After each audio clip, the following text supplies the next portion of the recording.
NCERT book पढ़ना क्यों जरूरी? एनसीईआरटी ही सबका फाउंडेशन।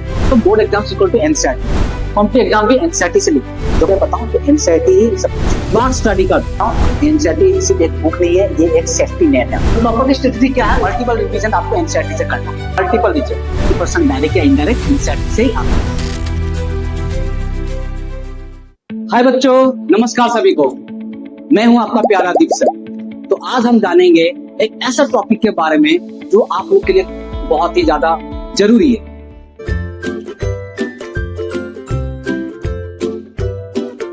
तो आज का टॉपिक है एनसीईआरटी बुक पढ़ना क्यों जरूरी है। ये एक ऐसा प्रॉब्लम है हमारे बच्चों के बीच में कि जितने भी बच्चे से आप पूछोगे वो एनसीईआरटी पढ़ना नहीं चाहते या एनसीईआरटी को वो स्किप करते। ऐसा होता है क्यों और क्यों करते, और इसको कैसे हम लोग ठीक करेंगे सो दैट सारे बच्चे इस चीज को वो समझे कि एनसीईआरटी बुक पढ़ना बहुत ही ज्यादा जरूरी है और नेसेसरी है। तो आज हम इसी टॉपिक के बारे में आप सबके साथ बात करेंगे कि एनसीईआरटी बुक पढ़ना क्यों जरूरी है। चलिए, सो एनसीईआरटी बुक पढ़ना क्यों जरूरी है? एनसीईआरटी बुक पढ़ना क्यों जरूरी है? मैं सारे बच्चों से एक सवाल पूछना चाहता हूं। आप जितने भी बच्चे, आप एक चीज नोटिस कीजिएगा कि जो टॉपर होते हैं और जो ऐसे बच्चे होते हैं जो बहुत कम पढ़ते हैं, एवरेज बच्चे होते हैं, उनके बीच में डिफरेंस क्या फर्क होता है? जो टॉपर बच्चे होते हैं वो एक चीज हमेशा याद रखता है कि वो एनसीईआरटी को बहुत ही सीरियसली लेता है और एनसीईआरटी बुक को लाइन बाय लाइन पढ़ता है। और हमारे जो एवरेज बच्चे होते हैं उनको एनसीईआरटी बोरिंग लगता है, उनको एनसीईआरटी पढ़ने का मन ही नहीं करता है और एनसीईआरटी को स्किप करता है, जिसकी वजह से उनका जो रिजल्ट होता है, उनका स्कोर होता है, वो काफी कम आता है और काफी पीछे रहता है। इस चीज को अगर ठीक करना है तो हमें टॉपर जैसा सोचना पड़ेगा, हमें टॉपर जैसा सिस्टम, हमें टॉपर जैसा प्लान बनाना पड़ेगा। तभी जाके हर सारे बच्चे को एक ऐसा कॉम्पिटिशन होगा, उनके सारे रिजल्ट अच्छे। ठीक, तो एनसीईआरटी बुक पढ़ना क्यों जरूरी है? तो एनसीईआरटी बुक पढ़ना बहुत ज्यादा जरूरी है क्योंकि ये हर एक बच्चे का फर्स्ट प्रायोरिटी होना चाहिए, ये टॉप प्रायोरिटी होना चाहिए। यस, एनसीईआरटी पढ़ना है और जरूरी है क्योंकि एनसीईआरटी में जितने भी आपके क्वेश्चन होते हैं, चाहे बोर्ड लेवल का पढ़ लीजिए या आप कॉम्पिटिटिव एग्जाम तक, सारे क्वेश्चन डायरेक्टली हो या इनडायरेक्टली हो चार्टी से ही आता है। सारे क्वेश्चन ओके। जैसे आप अगर देखोगे कि जितने भी एकेडमिक सक्सेस होते हैं, इसकी चाबी जो है वो एनसीईआरटी, चाहे बोर्ड एग्जाम से ले लीजिए या कॉम्पिटिटिव एग्जाम से ले लीजिए, सारे के सारे क्वेश्चन आपके एनसीईआरटी से ही आते हैं। तो इसलिए कहा जाता है कि जो बच्चों की पढ़ाई होती है उसका पूरा फाउंडेशन एनसीईआरटी बुक होता है, उनके पूरे एकेडमिक सक्सेस की, उनकी पूरी जर्नी। इसलिए एनसीईआरटी हमें पढ़ना पड़ेगा। और कैसे टॉपर्स अपने एनसीईआरटी बुक को पढ़ते हैं और क्यों हमारे बाकी जो बच्चे होते हैं, जो एवरेज बच्चों को पढ़ना क्यों नहीं चाहते, चलिए इसके डिटेल्स में समझते हैं। देखो बच्चों, एनसीईआरटी ही सबका फाउंडेशन। क्योंकि अगर आपको बिल्डिंग बनाना है तो आप पहले क्या बनाओ? पहले आप फाउंडेशन मजबूत करो, इसके बाद ही आप पार्ट बाय पार्ट जो आपके फ्लोर है आप उसको स्ट्रॉन्ग करो, है ना। अगर आपका फाउंडेशन ही स्ट्रॉन्ग नहीं है तो पार्ट बाय पार्ट जो आप फ्लोर बनाओ वो टिकेगा? बिल्कुल भी नहीं। एनसीईआरटी को कहा जाता है फाउंडेशन। ओके, तो अभी जितने भी एग्जाम्स होते हैं, चाहे बोर्ड लेवल के हो या कॉम्पिटिटिव लेवल, सारे के सारे क्वेश्चन डायरेक्टली हो या इनडायरेक्टली हो आपके एनसीईआरटी के साथ कनेक्टेड है। ठीक है, तो समझते हैं। तो पहला आप सब्जेक्ट देख सकते हो साइंस। ओके, तो साइंस का जितने भी कॉन्सेप्ट है वो एनसीईआरटी में आपके बहुत बढ़िया करके दिए, वो अच्छे से दिए, सिंपल लैंग्वेज में दिए। तो अगर आपको साइंस को समझना है, चाहे फिजिक्स, केमिस्ट्री, बायोलॉजी को, उसके कंसेप्ट को क्लियरली अंडरस्टैंडिंग कीजिए। उसके बाद उनके जो फॉर्मूला से लेके एक्सपेरिमेंट तक सब स्टेप बाय स्टेप आप उसको अच्छे से क्लियर कर लीजिए। ठीक है, फिर दूसरी बात, जो दूसरे सब्जेक्ट हो गया मैथ्स, जो आपके दूसरे सब्जेक्ट मैथ्स में भी आप देख सकते हो कि जितने भी थ्योरम हो गए, फॉर्मूला से लेके लॉजिकल रीजनिंग तक, सारे एनसीईआरटी में बहुत बढ़िया करके दिए हुए हैं। तो अगर आप मैथ्स को बेसिक अरिथमेटिक्स समझ जाते हो, उसका बेसिक कैलकुलेशन समझ जाते हो, तो एडवांस कैलकुलेशन करने में बहुत आसानी हो जाती है। इसमें सब कुछ आपके क्लियरली दिया गया। नेक्स्ट समझते हैं आपके सोशल साइंस। जो सोशल साइंस सब्जेक्ट जो होते हैं, चाहे कोई पार्ट ले लीजिए, हिस्ट्री, ज्योग्राफी, सिविक्स, इकोनॉमिक्स, हर सब्जेक्ट का क्लियर कॉन्सेप्ट आपके एनसीईआरटी में है। यहाँ तक कि आपके इतने बड़े बड़े एग्जाम्स होते हैं, जो भी सोशल के रिलेटेड जितने भी क्वेश्चन आते हैं, तो कहते हैं कि अगर एनसीईआरटी आपका क्लियर है, एनसीईआरटी के बेस करके अगर सब कॉन्सेप्ट आपको अच्छे से आता है, तो आपके लिए बहुत आसान हो जाती है हर एक क्वेश्चन को अटेम्प्ट करने के लिए। तो आप देख सकते हो कि सभी सब्जेक्ट के कॉन्सेप्ट्स क्लियरिटी के लिए एनसीईआरटी सबसे रिलायबल सोर्स है और फैक्ट्स एक्यूरेट है और प्रेजेंटेशन भी लॉजिकल है। नेक्स्ट आते हैं इंग्लिश। तो इंग्लिश का अगर देखोगे तो ग्रामर रूल से लेकर लिटरेचर एप्रिसिएशन तक एनसीईआरटी में सब सिस्टमेटिक तरीके से कवर है। लैंग्वेज स्किल की स्ट्रॉन्ग फाउंडेशन भी यही से बनती है। तो इंग्लिश का भी आप देख सकते हो कि फुल्ली एनसीईआरटी के साथ ही कनेक्टेड है। तो आपको ये बात हमेशा याद रखना पड़ेगा कि दो बच्चों कि अगर आपको बिल्डिंग बनाना है तो बेस स्ट्रॉन्ग करना पड़ेगा। बेस स्ट्रॉन्ग हुआ तो ही बाकी सब चीजें आप आराम से आसानी से आप उसको अचीव कर सकते हो। तो जितने भी एडवांस लेवल के क्वेश्चंस होते हैं या ट्विस्ट एंड टर्न्स आते हैं क्वेश्चन में, वो सब आपको आसान लगने लगेंगे अगर आपका एनसीईआरटी का हर एक लाइन स्टेप बाय स्टेप अगर क्लियर है तो। ठीक है, तो नेक्स्ट स्लाइड आप देख सकते हो board exams equal to NCERT. Totally board exams equal to NCERT. बस क्या समझ में आता है कि मतलब जो बोर्ड एग्जाम होते हैं उसमें डायरेक्टली आपका 90% से लेकर 95% डायरेक्टली इनडायरेक्टली आपके एनसीईआरटी से, इसलिए board exam equal to NCERT. अगर मैं सिंपल बात कहूँ कि इसी बोर्ड एग्जाम में कॉम्पिटिटिव एग्जाम भी आपके डायरेक्टली कनेक्टेड है। ठीक है, तो सिंपल बात यह है कि डायरेक्ट कनेक्शन, तो बोर्ड के पेपर 90% डायरेक्ट या इनडायरेक्ट एनसीईआरटी से ही आते हैं। ये कोई मतलब अंदाजा नहीं, बल्कि हर एक साल का क्वेश्चन पेपर का एनालिसिस है। ये हर एक साल का एनालिसिस करके समझा गया है कि जो सीबीएसई के जो पेपर होते हैं बोर्ड लेवल के, वो 90% या 92-95% आपके एनसीईआरटी से कनेक्टेड। तो क्वेश्चंस एग्जामिनेशन थोड़ा घुमा के देते हैं, लैंग्वेज चेंज कर देते हैं, लेकिन कॉन्सेप्ट वही होता है। अगर आपने एनसीईआरटी को लाइन बाय लाइन पकड़ लिया, समझ लिया, तो हर एक क्वेश्चन आपको इजी लगेगा, समझने में आपको आसानी होगी। अगर आप एक चीज नोटिस करोगे तो सीबीएसई का टोटली सिलेबस 100% सिलेबस आपके मतलब एनसीईआरटी में है। तो आपको एनसीईआरटी को एकदम कंप्लीट करना पड़ेगा। तो एनसीईआरटी को आपने कंप्लीट कर लिया लाइन बाय लाइन, तो 90-95% आपके क्वेश्चन वहां से हैं। तो एनसीईआरटी में क्या क्या है आप देख सकते हो कि एनसीईआरटी में अगर आप सीबीएसई का सिलेबस पूरी तरह एनसीईआरटी पर बेस्ड है। सेकंड, स्टेट बोर्ड जितने भी एग्जाम्स होते हैं लार्जली एनसीईआरटी पैटर्न ही फॉलो करते हैं। थर्डली, अगर देखोगे क्वेश्चन पेपर जो होते हैं, जो क्वेश्चन पेपर सेट करते हैं, कहते हैं क्वेश्चन पेपर सेटर्स, उन लोग भी आपके एनसीईआरटी से इंस्पायर हो। Fourth number, even numericals problems जो होते हैं उनके वैल्यूज चेंज कर देते हैं, पर मेथड वही रहता है। ठीक है, तो एक टिप दे रहा हूं, ठीक है, याद करो कि एनसीईआरटी का हर एक एग्जांपल, हर एक एक्सरसाइज क्वेश्चन को सीरियसली लो। बोर्ड एग्जाम में वही से क्वेश्चन आते हैं, थोड़े से ट्विस्ट करके, बस थोड़े से ट्विस्ट कर देंगे, क्वेश्चन को थोड़ा अलग बना देंगे, उसके वैल्यूज को चेंज कर देंगे, बट मेथड, फॉर्मूलाज, कॉन्सेप्ट वही रहता है। सिंपली अगर मैं बताऊं तो एनसीईआरटी ही सब कुछ है। ठीक है, आते हैं नेक्स्ट स्लाइड पे। तो कॉम्पिटिटिव एग्जाम की बात, कॉम्पिटिटिव एग्जाम भी एनसीईआरटी से लिंक्ड है। जो कॉम्पिटिटिव एग्जाम है जैसे मैंने बताया वो भी एनसीईआरटी से ही लिंक्ड है। चाहे आप नीट ले लो, जेडब्ल्यू ले लो, एनडीए ले लो, यूपीसी ले लो, या कोई भी एनी अदर कॉम्पिटिटिव एग्जाम ले लो, एनटीएससी, ओलंपियाड, सब के सब आपके एनसीईआरटी से लिंक्ड है। ओके, तो समझो जैसे हो गया एनसीईआरटी। एनसीईआरटी का जैसे आप देखोगे बायोलॉजी है ना, बायोलॉजी तो पूरा एकदम आपके 11-12 में पूरे देखोगे तो 85-90% सारे आपके मतलब बायोलॉजी में हैं सारे क्वेश्चंस। आपके जो एनसीईआरटी के जो बुक्स होते हैं 11-12 के, अगर आपने बायोलॉजी क्लियर कर लिया 11-12 के, तो 80-95% आपने सॉल्व कर लिया। सेम केमिस्ट्री और फिजिक्स के भी बेसिक कॉन्सेप्ट आपके एनसीईआरटी से ही आते हैं। जेडब्ल्यू का अगर देखोगे तो जेडब्ल्यू का मेन का काफी क्वेश्चन एनसीईआरटी लेवल के होते हैं, काफी क्वेश्चन एनसीईआरटी लेवल के होते हैं मेंस के। ठीक है, सेम एडवांस के जो होते हैं, जेई एडवांस के जो होते हैं, उसके भी फाउंडेशन एनसीईआरटी से ही होके जाता है। तो क्या समझ में आया, अगर आपका एनसीईआरटी क्लियर है तो जेई के मेंस और एडवांस वो काफी आपके लिए इजी हो जाते हैं। मैथ में तो हर थ्योरम की डेरिवेशंस प्रूफ एनसीईआरटी में दी गई, मैथ के जितने भी डेरिवेशन हो गए तो सब सारे प्रूफ आपके एनसीईआरटी में।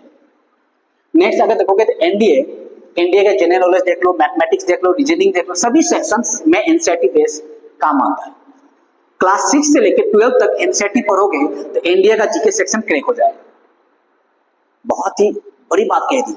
तो एनडीए का जो जनरल नॉलेज का पार्ट हो गया, मैथ्स, रीजनिंग, सारे सेक्शन एनसीईआरटी से कनेक्टेड है। अगर आपने क्लास 6 से लेकर 12 तक अगर एनसीईआरटी से पढ़ लिया तो आपके जीके सेक्शन जो होते हैं एनडीए के, वो आराम से क्रैक कर सकते हैं। नेक्स्ट आते हैं जो अलग लेवल के जो एग्जाम्स होते हैं, competitive exams, NTSC and olympiads. तो ये competitive exams conceptual understanding test करते हैं। एनसीईआरटी में कॉन्सेप्ट इतनी क्लियरिटी से एक्सप्लेन है कि हाई लेवल के थिंकिंग डेवलप हो जाता है। तो इसलिए बताया गया अगर आपने एनसीईआरटी को अच्छे से खा गए तो पकड़ लो मजे में, पूरा आपका एडवांस लेवल पे आप आराम से उसको सोच पाओगे, समझ पाओगे और बढ़िया करके उसको सॉल्व कर पाओगे। ठीक है, तो ये बात हमेशा याद करो कि स्टूडेंट एनसीईआरटी को क्लियर होना बहुत जरूरी है। अगर एनसीईआरटी क्लियर है, ऑटोमेटिकली हाई लेवल क्वेश्चन आपको समझ आ जाएगा, आप समझ सकोगे, आपके दिमाग में खुद वो आने लगेंगे कि इसको कैसे सॉल्व करना, कौन से तरीके यूज करना है, क्या करना है, ये सब धीरे आपके स्टेप बाय स्टेप आप समझ सकोगे। ठीक, इसलिए एनसीईआरटी अगर क्लियर है, बेस क्लियर है, तो आपको ट्विस्ट समझना भी इजी हो जाता है। आप जो भी अदर बुक्स है, एडवांस बुक्स जो होते हैं या कोचिंग के नोट्स होते हैं, वो भी आप आराम से उसको क्लियर कर सकते हो। इसलिए बिल्डिंग बनाने से पहले फाउंडेशन को मजबूत बनाओ, स्ट्रॉन्ग करो। ठीक है, चलो नेक्स्ट आते हैं आपके नेक्स्ट स्लाइड पे, एनसीईआरटी की सिंपल लैंग्वेज। तो हम लोग कहते हैं कि एनसीईआरटी समझ में नहीं आती यार, बहुत दिक्कत होती है, बोरिंग है, ऐसी कोई बात नहीं है, ऐसी कोई बात नहीं। एनसीईआरटी को ऐसे बनाया गया, ऐसा लिखा गया है कि हर एक बच्चा टॉपर से लेके एवरेज बच्चे तक आराम समझ पाए। बस ये बात ध्यान करना है कि आपको एनसीईआरटी को फोकस करना है और पैसेंस रखना है, पैसेंस रख के एनसीईआरटी को लाइन बाय लाइन समझना है। कि एनसीईआरटी का जो लैंग्वेज है वो काफी सिंपल है एंड क्लियरिटी है। तो अगर जिसने एनसीईआरटी को समझ लिया वो पूरे डेप्थ को समझ जाएगा हर एक टॉपिक का। इसलिए एनसीईआरटी क्या है, clarity plus simplicity, that means perfect learning. NCERT एक परफेक्ट लर्निंग बुक्स है।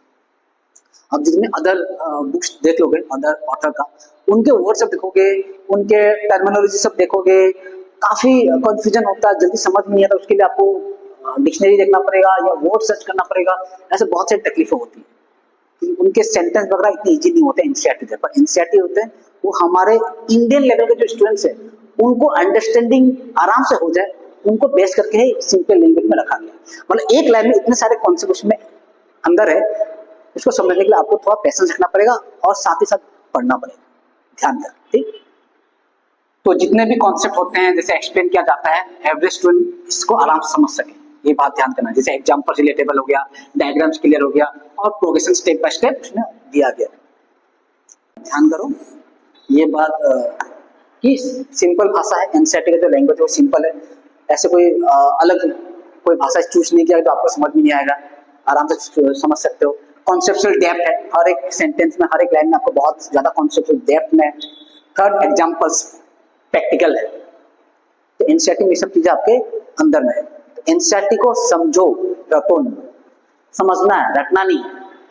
ये टॉपर कहते हैं, ठीक है, ये टॉपर कहते हैं कि एनसीईआरटी को समझो, रटना नहीं। अगर एनसीईआरटी को आपने समझ लिया तो आराम से आपके हर चीज जो भी एडवांस लेवल के होते हैं वो आप समझ सकोगे और उसको सॉल्व कर सकोगे और आपको आपके लिए नेचुरल लर्निंग जैसा हो जाएगा। तो इसलिए कहता हूँ कि एनसीईआरटी को स्किप मत करो, काफी ज्यादा इंपॉर्टेंट है। आते हैं नेक्स्ट पॉइंट पे, तो स्मार्ट स्टडी करो। अब पॉइंट ये है कि हम लोग एनसीईआरटी को पढ़े कैसे, कैसे स्टार्ट करें, कैसे खत्म करें, बहुत ही ज्यादा इंपॉर्टेंट पार्ट है। हर बच्चों को नहीं मालूम कि एनसीईआरटी को पढ़ा कैसे जाता है, इसके रूल्स क्या है स्मार्ट स्टडी। ठीक, मैं एक पॉइंट बताता हूँ, जब भी आप कोई भी सब्जेक्ट पढ़ते हो, चाहे साइंस हो, मैथ्स हो, इंग्लिश हो, सोशल हो, एनी अदर सब्जेक्ट, कोई भी क्लास के, स्टार्ट करो एनसीईआरटी से। First priority should give to the NCERT and last priority should give to NCERT. Start with NCERT and with NCERT. ठीक है, तो आप देख सकते हो कि पहले एनसीईआरटी से पढ़ो, किसी भी टॉपिक को शुरू करने से पहले एनसीईआरटी से स्टार्ट करो, बेसिक कॉन्सेप्ट क्लियर करो, एग्जांपल समझो। सेकंड हो गया, फिर एक्स्ट्रा मटेरियल पर जाओ। तो एनसीईआरटी को स्टार्ट करने के बाद, एनसीईआरटी से पॉइंट समझने के बाद, उसके बाद आप एक्स्ट्रा मटेरियल्स पे जाओ, जैसे हो गया रेफरेंस बुक या कॉन्सेप्ट कोचिंग के जो नोट्स होते हैं, मटेरियल्स होते हैं, उस पे तभी आपको वो चीज समझ में आएंगे, आप उस चीज को सॉल्व कर पाओगे, है ना। Third one is revision.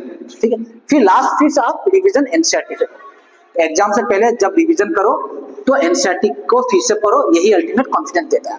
तो लास्ट में फिर से आप एनसीईआरटी पे जाओ, एनसीईआरटी को पढ़ो एग्जाम से पहले, ये बहुत ज्यादा कॉन्फिडेंस देगा। और देखना आपके जो क्वेश्चन होते हैं फाइनल एग्जाम या बोर्ड एग्जाम, वो आप बिंदास कर सको, मजे में कर सको। क्योंकि मैंने पहले ही कहा कि चाहे बोर्ड एग्जाम हो या कोई एनी अदर कॉम्पिटिटिव एग्जाम्स हो, मोस्टली क्वेश्चंस एनसीईआरटी से कनेक्टेड रहते हैं। तो या चाहे आप कोचिंग नोट्स पढ़ो, रेफरेंस बुक पढ़ो, यूट्यूब वीडियो देखो, कोई दिक्कत नहीं। आप जो भी सोर्स यूज करना चाहते हो अपने कॉन्सेप्ट के लिए, कोई दिक्कत नहीं। पर पॉइंट ये है कि लेकिन एंड करो एनसीईआरटी से, स्टार्ट करो एनसीईआरटी से, एंड करो एनसीईआरटी, ये पॉइंट याद रखो। क्योंकि जब तक एनसीईआरटी लाइन बाय लाइन याद नहीं होता, कॉन्फिडेंस आपको नहीं आएगा, ना ही मिलेगा, ना आप उस चीज को क्लियर कर पाएंगे। इसलिए गोल्डन रूल बता रहा हूँ, एनसीईआरटी सिर्फ एक बुक नहीं है, ये एक सेफ्टी नेट है आपके, एक सेफ्टी नेट है, बहुत बड़ा एक प्रोटेक्टिव टूल्स बोल सकते हो, ठीक है। तो एनसीईआरटी इसमें लाइन बाय समझ लिया, जिसने डाउट को क्लियर कर लिया, कॉन्फ्यूजन को क्लियर कर लिया, देखना आपको हर चीज समझ में आए। तो जब भी डाउट हो, कॉन्फ्यूजन हो, एनसीईआरटी खोलो, उससे समझो, आपका हर चीज क्लियर हो जाएगा, ठीक है। ये हो गया golden rule, start with NCERT, and with NCERT. Next आते हैं स्लाइड पे, that is NCERT versus other books का क्या डिफरेंस है। ये भी सबसे इंपॉर्टेंट पार्ट कि हम लोग एनसीईआरटी भी है, रेफरेंस बुक पढ़े कौन सा। बहुत से बच्चे क्या गलती करते हैं, सर को मालूम है कि एनसीईआरटी स्किप करते हैं, इसको डायरेक्टली रेफरेंस बुक या कोचिंग के जो मैटर्स होते हैं या नोट्स, उस पर डायरेक्ट जंप कर उसको पहले पढ़ना स्टार्ट करते हैं। ये सबसे गड़बड़ करने वाला है। इसलिए आप देख सकते हो कि बहुत सारे बच्चों का जो स्कोर है वो बहुत ही ज्यादा कम हो जाता है। नो डाउट कि कोचिंग के नोट्स हो गए या जो रेफरेंस बुक हो गए वो आपको सेम चीज देंगे, और पॉइंट ये है कि जो एनसीईआरटी होता है, एनसीईआरटी ऐसा बनाया गया है कि उसमें line by line, step by step हर चीज को कॉन्सेप्चुअली डेप्थ में दिया गया है। और जो क्वेश्चन से, क्योंकि एनसीईआरटी के जो ऑथर है जो बनाते हैं वो सब कुछ को देख के समझ के उसको बनाया जाता है, तो इसलिए आपको एनसीईआरटी को पढ़ना बहुत है, क्वेश्चन वहां से। तो डिफरेंसेस ये है, आप देख लो एनसीईआरटी के बुक्स के रेफरेंस। सबसे बड़ी गलती करती है बच्चे लोग, डायरेक्ट रेफरेंस बुक या कोचिंग में जाते हैं। First you give the priority to NCERT, go with NCERT, then go with reference, okay, go with reference. First you give the NCERT priority, then to the reference, ये बात याद रखो। तो NCERT में क्या क्या चीजें बहुत इंपॉर्टेंट आप देख सकते हो, जैसे एनसीईआरटी में ऑथेंटिक कंटेंट होता है, सीबीसी अप्रूव किया गया, errors free. Second, exam oriented होते हैं, पूरे एग्जाम रिलेटेड होते हैं, बोर्ड एग्जाम या कॉम्पिटिटिव एग्जाम से रिलेटेड होते हैं क्वेश्चन वगैरह। थर्ड, कॉन्सेप्चुअल क्लैरिटी आराम से रहता है। फोर्थ, सिंपल लैंग्वेज यूज किया जाता है, सो दैट ये स्टूडेंट फ्रेंडली रहते हैं, सारे बच्चे समझ सकते हैं। फिफ्थ, सफिशिएंट एग्जांपल्स दिया रहता है, थ्योरी प्लस प्रैक्टिकल का एक बैलेंस रहता है ये बुक में। सिक्स्थ हो गया फ्री एंड अफोर्डेबल, आपको मालूम है एनसीईआरटी बुक का तो जो कॉस्टिंग होते हैं बहुत ही कम होते हैं, बहुत ही ज्यादा कम, तो हर एक बच्चा इजीली इसको ले सकता है, खरीद सकता है। And the seventh point is covers complete syllabus system, तो एनसीईआरटी हर सिलेबस को कंप्लीटली कवर अप करता है। अगर आप यही आप रेफरेंस बुक को देखोगे, नो डाउट रेफरेंस बुक बहुत फायदेमंद है, पर ये एक सप्लीमेंट है, it's a supplement, this is first priority, this is the supplement, okay. तो रेफरेंस बुक में क्या क्या रहता है, जैसे आपका एक्स्ट्रा प्रॉब्लम्स अगर आपको करना हो तो आप रेफरेंस बुक चूज करो, ये करने के बाद उसके बाद ये, तो ये जब हो गया तब एक्स्ट्रा प्रॉब्लम के लिए रेफरेंस बुक चूज करो।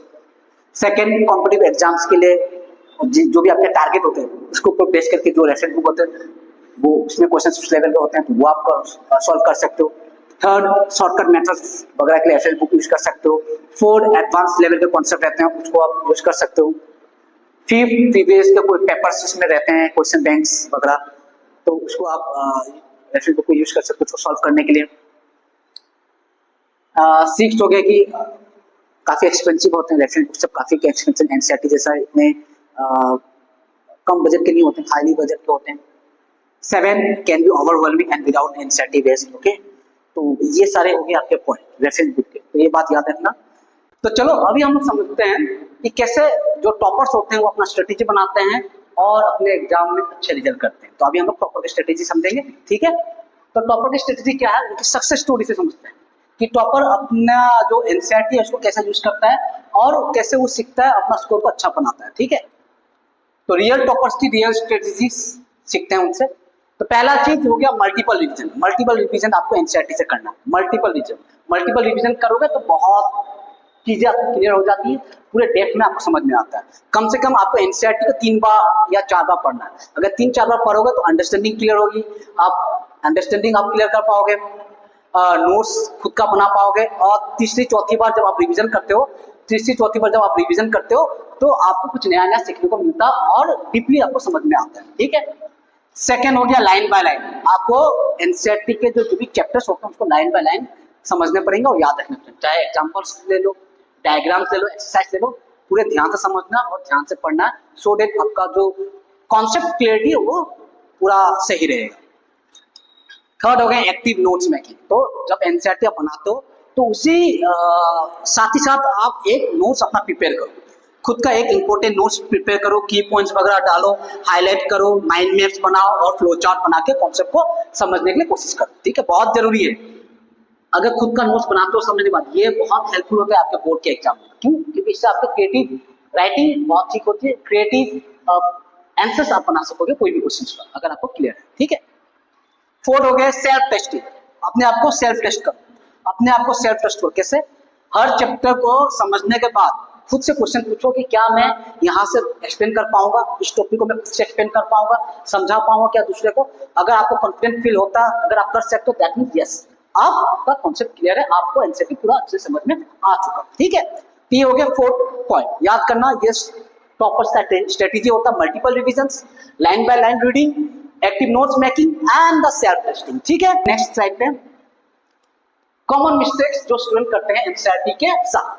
तो जो बच्चे लोग जो कॉमन मिस्टेक करते हैं जब एनसीईआरटी पढ़ते हैं या एनसीईआरटी को स्किप करते हैं, क्या कॉमन मिस्टेक करते हैं उसको समझते हैं। ठीक है, फटाफट। तो पहला मिस्टेक करते हैं, दैट इज एनसीईआरटी वो लोग पहले समझ लेते हैं कि बोरिंग है, एनसीईआरटी बोरिंग लगता, पढ़ने को मन नहीं करता, क्या पढ़ेंगे कुछ समझ में नहीं आता। ये पहले ही अपने दिमाग में बैठा लेते हैं कि एनसीईआरटी बोरिंग। बिल्कुल भी नहीं, बिल्कुल भी एनसीईआरटी बोरिंग होता है, इंटरेस्ट। अगर मैं बताऊं, एनसीईआरटी सबसे ज्यादा इंटरेस्टिंग, अगर आपने उसको लाइन बाय लाइन समझा, with activities, with diagram, with exercise. ठीक है, तो बहुत स्टूडेंट सोचते हैं कि एनसीईआरटी बोरिंग है, इसलिए कलरफुल गाइड्स या शॉर्टकट बुक्स खरीद लेते हैं। रियलिटी एनसीईआरटी बोरिंग नहीं है, बस सिंपल है और सिंपलिसिटी इसकी ताकत है। तो एनसीईआरटी कभी बोरिंग था नहीं, कभी बोरिंग होता नहीं। बच्चे लोग पहले दिमाग में बैठा लेते हैं, क्यों? तो वो एक बार पढ़ते हैं ऐसा लगता है कि उनको समझ में नहीं आ रहा है, एनसीईआरटी बोरिंग। तो एनसीईआरटी बहुत सिंपल है, बहुत सिंपल है और सिंपलिसिटी के साथ एनसीईआरटी बुक को बनाया जाता है। इसलिए उसको समझने के लिए आपको कम से कम 3 to 4 टाइम्स उसको पढ़ना पड़ेगा। ये मिस्टेक करते हैं कि पहले ही समझ लेते हैं बोरिंग है। दूसरी मिस्टेक क्या करते हैं बच्चे लोग? सेल्फ रीडिंग, सिलेक्टिव रीडिंग करते हैं। सिलेक्टिव रीडिंग का मतलब है कुछ स्टूडेंट सिर्फ इंपॉर्टेंट चैप्टर्स पढ़ते हैं और बाकी स्किप कर देते हैं। कुछ स्टूडेंट क्या करेंगे कि इंपॉर्टेंट चैप्टर पढ़ेंगे, बाकी चैप्टर को स्किप करेंगे या बाकी कुछ टॉपिक को स्किप कर देंगे। इसको कहते हैं सिलेक्टिव रीडिंग। ये बिगेस्ट मिस्टेक है। एग्जाम में कहीं से भी क्वेश्चन आ सकता है, कंप्लीट बुक कवर करो। ठीक, इसलिए आपको एग्जाम में कहीं से भी क्वेश्चन आ सकते हैं, तो कंप्लीट बुक कवर करना बहुत जरूरी है, सिलेक्टिव रीडिंग नहीं करनी। थर्ड पॉइंट क्या है? थर्ड पॉइंट ये है कि एग्जाम्पल स्किप करना, एग्जाम्पल्स को स्किप करते हैं। चैप्टर के बीच में दिए गए एग्जाम्पल्स को छोड़ देते हैं और सीधे एक्सरसाइज पे जंप कर जाते हैं। एग्जाम्पल्स में ही कॉन्सेप्ट के रियल अंडरस्टैंडिंग छुपी होती है, हर एग्जाम्पल सॉल्व करो। तो अगर आप देखोगे, बहुत सारे बच्चे ये भी करते हैं कि वो डायरेक्टली एग्जाम्पल्स को स्किप करते हैं। चैप्टर के बीच में आप देखोगे टॉपिक के बाद एक्टिविटीज होते हैं, कुछ एग्जाम्पल्स होते हैं, तो बच्चे ना एक्टिविटी पढ़ते हैं, तो एक्टिविटी में तो बहुत सारे एप्लीकेशंस होते हैं, ना ही एग्जाम्पल्स को उन लोग सीखते हैं। सीधा डायरेक्टली जंप करते हैं एक्सरसाइज पे या आपके नोट्स पे या फिर रेफरेंस पे, जिसकी वजह से क्या होता है, जो एग्जाम्पल पे जो कॉन्सेप्ट छिपे हुए रहते हैं, रियल अंडरस्टैंडिंग वो नहीं हो पाता। तो पहले एग्जाम्पल को सॉल्व करो। फोर्थ मिस्टेक क्या करते हैं? फोर्थ मिस्टेक करते हैं कि एक ही बार पढ़ना, एनसीईआरटी को एक ही बार पढ़ते हैं। ये तो सबसे बड़ी प्रॉब्लम है, एनसीईआरटी को एक ही बार पढ़ते हैं फिर बोरिंग समझ लेते हैं, स्किप करते हैं। बिल्कुल नहीं करना चाहिए। एनसीईआरटी को बस एक बार पढ़कर साइड में रख देना, ये बहुत बड़ी गलती है। रिवीजन इज द की, कम से कम 2-3 बार रिवीजन मस्ट करना ही है।